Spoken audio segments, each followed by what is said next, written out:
എളിമയെന്ന പരമപുണ്യം തരണമിന്നമ്മേ നിന്റെ ചെറിയ മക്കൾക്ക്.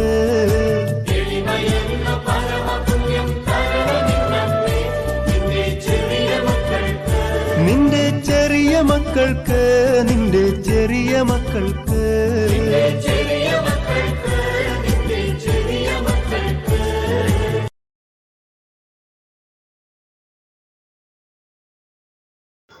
प्रिय मित्रों,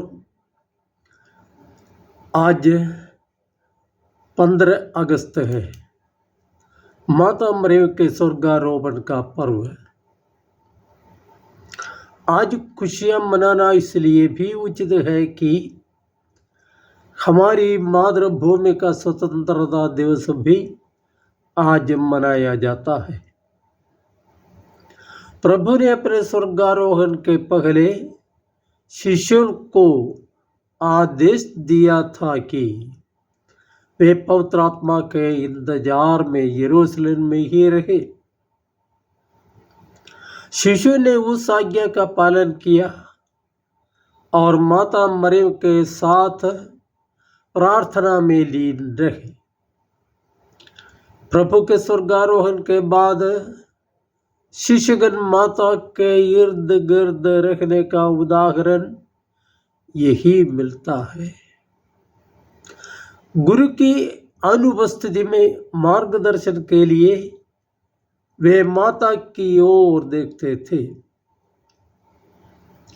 बाइबल में रेखांकित माता मरियम के आखिरी शब्द आज के सुसमाचार से हमने सुना। वे तुम लोगों से जो कुछ कहे वही करना। माँ का अपने बच्चों के लिए वही एकमात्र संदेश या आदेश है, यीशु के आदेशों का पालन करना। माता ने अपने जीवन में वही किया। उसने ईश्वर का वचन सहर्ष स्वीकार किया, उसको तन मन में संचित रखा और उसे जीवन में उतारा। इस प्रकार उसने ईश्वर की मां बनने के लिए अपनी योग्यता साबित की। पहली नारी हव्वा ने ईश्वर की आज्ञा को तोड़कर मानव कुल को पाप में डुबाया। दूसरी नारी मरियम ने आज्ञा पालन द्वारा मानव जाति को एक मुक्तिदाता को प्रदान किया।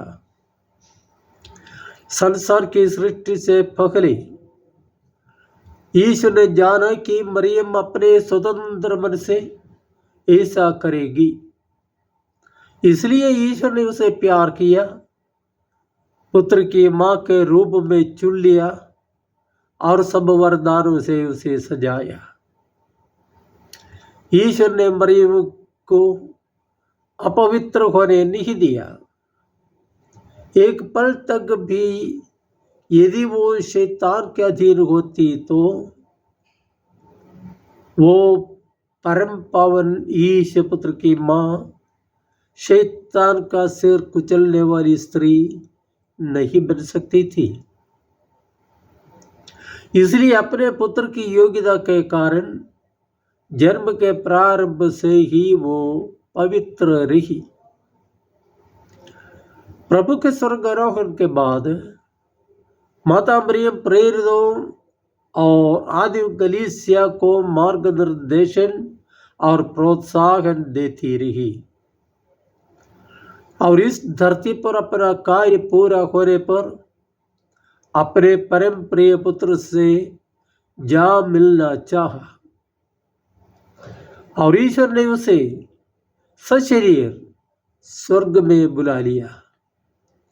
इस संबंध में संत पापा पियूस 12वें ने नवंबर 1, 1950 में अपने अपस्टोलिक कॉन्स्टिट्यूशन मुनिफिसेंटिसिमुस देवोस द्वारा उद्घोषित और निश्चित किया कि ईश्वर की पवित्र मां मरियम अपने एक ही जीवन के बाद आत्मा और शरीर के साथ स्वर्ग महिमा में उत्ग्रहित की गई।